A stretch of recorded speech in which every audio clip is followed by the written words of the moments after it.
Eh bien salut tout le monde, c'est Mathéfin, j'espère que vous allez bien. On se retrouve aujourd'hui pour le résumé du rallye WRC de Monte-Carlo 2020, le rallye le plus imprévisible de l'année.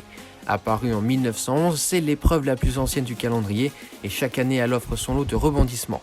L'année dernière, Sébastien Ogier s'est imposé avec le plus petit écart à l'arrivée de toute l'histoire de l'événement. Le Français a remporté son 6e Monte-Carlo consécutif pour 2 secondes 2 seulement.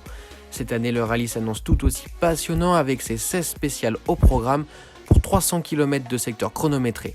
En 2019, Sébastien Ogier l'a emporté devant Thierry Neuville et Odd Tanak.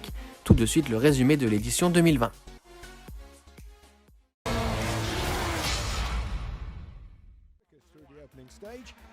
La première étape débute le jeudi soir en proposant 2 spéciales nocturnes. La première est remportée par Sébastien Ogier sur sa nouvelle Toyota Yaris, mais c'était sans compter sur Thierry Neuville qui rafle le temps scratch de la seconde spéciale en reprenant près de 25 secondes au pilote français. Cette même spéciale a été marquée par les déboires de Teemu Suninen chez M-Sport, victime d'un problème de transmission.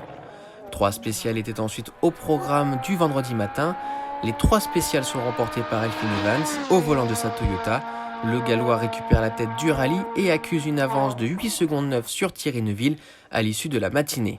Les autres pilotes ayant rencontré des difficultés et un manque d'adhérence sur l'ensemble du parcours. Cette matinée fut marquée par la violente sortie de route d'Odd Tanak dans la spéciale 4. L'Estonien, surpris par un passage sur une bordure peu avant une compression, a perdu le contrôle de sa Hyundai qui a plongé dans un champ en contrebas de la route avant de partir dans une impressionnante et interminable série de tonneaux. Son copilote et lui-même sont sortis indemnes de l'épave de leur Hyundai.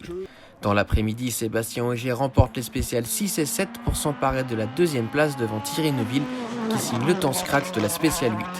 À l'arrivée de cette première étape, Sébastien Ogier est leader avec 1 seconde 2 d'avance sur Elfyn Evans et 6 secondes 4 sur Thierry Neuville. Derrière le trio de tête, Sébastien Loeb est déjà relégué à plus d'1 minute mais possède 51 secondes d'avance sur SAP Calapi.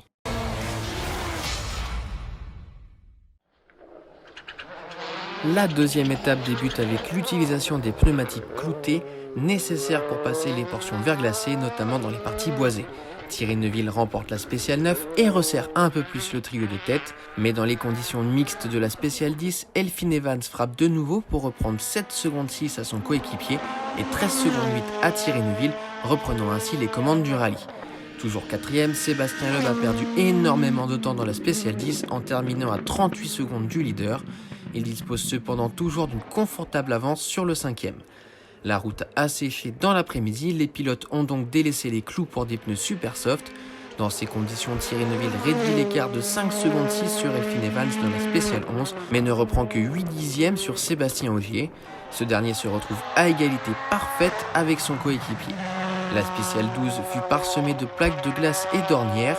À ce jeu, c'est de nouveau Thierry Neuville qui en ressort vainqueur, terminant avec 4 secondes 6 d'avance sur Elfyn Evans, qui est désormais l'unique leader du rallye, car Sébastien Ogier échoue à 9 secondes 5 du Belge.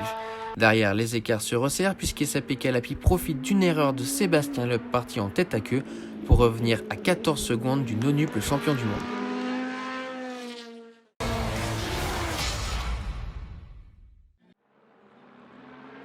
La dernière étape du rallye Monte-Carlo débute dans des conditions humides, la pluie étant tombée sur les routes durant la nuit. Thierry Neuville a débuté sur la même dynamique que la veille puisqu'il s'est adjugé le premier temps scratch de la matinée, revenant à 1 seconde 4 du commandement. Sébastien Ogier est quant à lui repoussé à 6 secondes 2. Dans la spéciale 14, le Belge frappe de nouveau et prend les commandes du rallye avec 4 secondes d'avance sur Elfyn Evans et 11 secondes de sur Ogier. Cette spéciale a été marquée par la sortie de route de Sébastien Loeb. Par chance pour lui, il s'est retrouvé en équilibre entre le bord de la route et le bas-côté, ce qui a permis à une quinzaine de spectateurs de le remettre en selle. Mais au chrono, la sanction a été lourde puisqu'il a lâché 21 secondes 1 sur l'API et a donc perdu la 4e place. Thierry Neuville continue sa domination dans la spéciale 15 et accroît son avance sur ses concurrents pendant que Sébastien Ogier revient à 1 seconde 5 de son coéquipier. Sébastien Loeb est toujours en difficulté à cause d'un mauvais choix de pneumatique, perdant sa 5e place au profit du jeune Kalle Rovanperä. La Power Stage ne fut pas décevante, Thierry Neuville termine premier avec seulement 16 millièmes d'avance sur Sébastien Ogier. Le Français s'empare ainsi de la 2e place devant son coéquipier Elfyn Evans. Suivent Esa-Pekka Lappi et Kalle Rovanperä qui devancent à Sébastien Loeb très lent avec des pneumatiques détruits. Thierry Neuville se retrouve donc premier au championnat pilote avec 30 points, 8 points de plus que Sébastien Ogier. Elfyn Evans est troisième avec 17 points. Du côté constructeur, Hyundai se retrouve en tête avec 35 points, 2 points devant Toyota. M-Sport termine avec 20 points.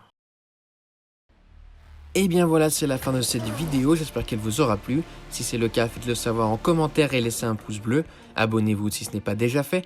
On se retrouve mercredi prochain pour le résumé du rallye de Suède. Pendant ce temps-là, portez-vous bien. Salut tout le monde.